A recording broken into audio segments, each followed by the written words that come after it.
ये इस समय उत्तर प्रदेश की सरकार को लेकर एक बड़ा दावा किया जा रहा है आपके मुखिया को लेकर। अभिमुक्तेश्वरानंद जी जो शंकराचार्य हैं, उन्होंने आपकी सरकार को 11 मार्च तक का समय दिया है।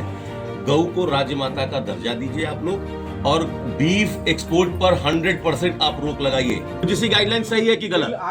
देखिए, केंद्रीय शिक्षा मंत्री ने कहा कि इससे किसी का न नुकसान होगा न नुकसान होने दिया जाएगा। ये माननीय धर्मेंद्र प्रधान जी ने खुद कहा आकर के, और मैं शुरू से कहता था कि किसी चीज का विकल्प, अंतिम विकल्प सुप्रीम कोर्ट है। ये इस समय उत्तर प्रदेश की सरकार को लेकर एक बड़ा दावा किया जा रहा है आपके मुखिया को लेकर।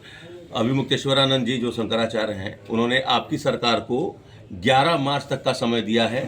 गऊ को राज्य माता का दर्जा दीजिए आप लोग, और बीफ एक्सपोर्ट पर 100% आप रोक लगाइए।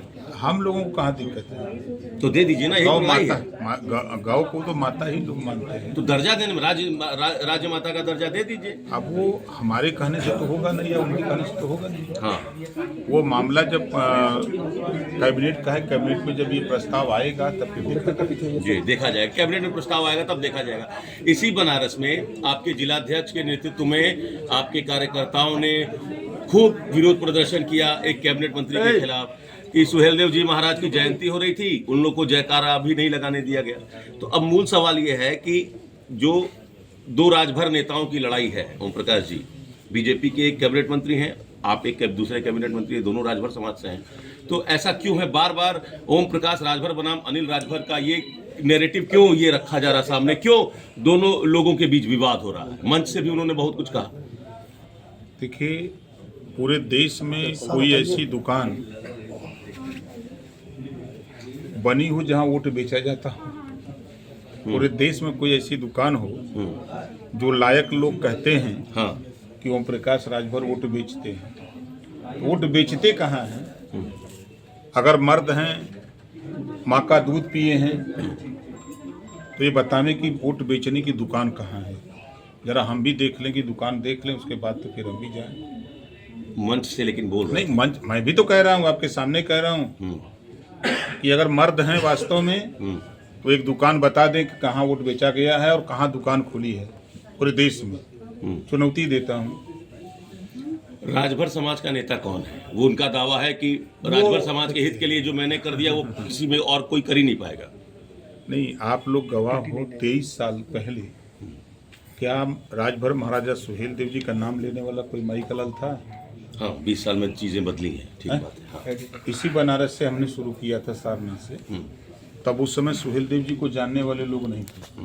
तब लोहा की चोरी करते थे लोग, जो उंगली उठाने वाले लोग उस समय लोहा की चोरी करते थे, दुकान खोले थे, लोहा बेचते थे।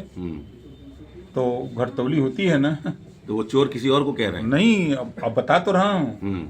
जब दुकान अगर लोहे की खुली थी तो दुकानदार तो नाम तो है साहू जी।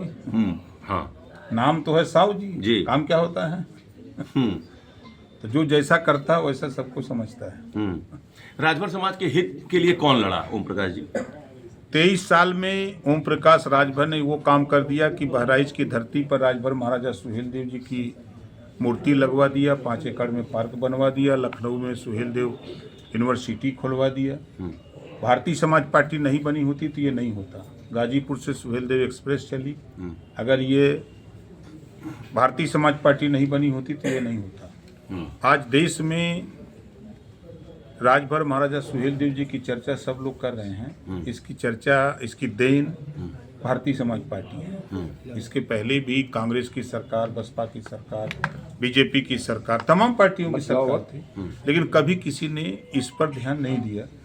तो जब हम लोगों ने अपने बाप को बाप कहना शुरू किया, भारतीय समाज पार्टी बना करके जब हम लोगों ने देश में, प्रदेश में माहौल को गर्म किया, तब लोगों का ध्यान आया कि नहीं भाई ये चीज़ होनी है। जैसे उदाहरण के तौर पर अभी हम आपको बता दें कि जैसे यूजीसी आया, ठीक, जिन लोगों को विरोध लगा कि हमारा नुकसान हो रहा है, वो लोग सड़क पर आए। ठीक है। और मैं शुरू से कहता था कि किसी चीज़ का विकल्प, अंतिम विकल्प सुप्रीम कोर्ट है। जब 27% आरक्षण पिछड़ों को लागू हुआ तो पूरे देश में विरोध हुआ, लेकिन अंतिम दरवाजा जब सुप्रीम कोर्ट का खटखटाया गया तो 27% आरक्षण सुप्रीम कोर्ट के आदेश पर लागू हो गया। ठीक उसी तरह अगर आपको लगता है कि इसमें यूजीसी में कोई गड़बड़ी है तो आप चले जाओ, सुप्रीम कोर्ट का दरवाजा खुला है। सरकार तो जो केंद्रीय शिक्षा मंत्री ने कहा ना कि हम कमेटी गठित कर देते हैं, 15 दिन में जो सिफारिश आएगी, जो रिपोर्ट आएगी उस पर हम संशोधन कर लेंगे। अगर उस सरकार के फैसले पर नहीं संतुष्टि है अब सुप्रीम कोर्ट चले जाओ। ओम प्रकाश जी, यूजीसी का जो नया गाइडलाइन आया वो सुप्रीम कोर्ट के रिकमेंडेशन पर आया, ठीक। अब मेरी बात सुन लीजिए, 118% की वृद्धि हुई है एससी एसटी ओबीसी समाज के छात्रों पर उच्च शिक्षा में डिस्क्रिमिनेशन को लेकर। उसके बाद ये नियम, ये गाइडलाइन बना, और जिस तरीके से आपकी सरकार बिल्कुल छोड़ दी थी कि करिए आप लोगों ने तो कोई सख्ती बरती नहीं। ये पिछड़े ओबीसी समाज के लोगों का कहना है कि सरकार डबल गेम खेल रही है। सुप्रीम कोर्ट के गाइडलाइन पर जो नियम बना, सरकार जानबूझकर माहौल को खराब करने दी और फिर सुप्रीम कोर्ट को उस पर रोक लगानी पड़ी। तो आप डबल गेम क्यों खेल रहे हैं? आप सरकार में मंत्री हैं। सुप्रीम कोर्ट के आदेश पर ही लागू हुआ था। और यूजीसी कमेटी में 17 सामान्य वर्ग के लोग थे। एक दो नहीं, 17 लोग थे।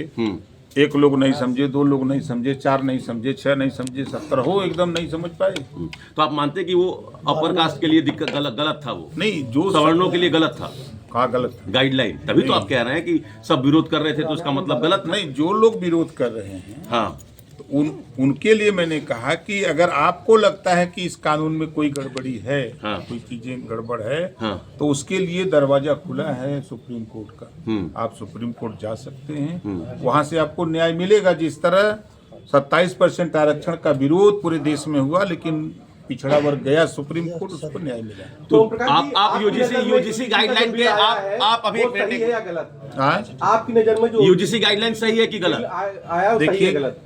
केंद्रीय शिक्षा मंत्री ने कहा कि इससे किसी का ना नुकसान होगा ना नुकसान होने दिया जाएगा।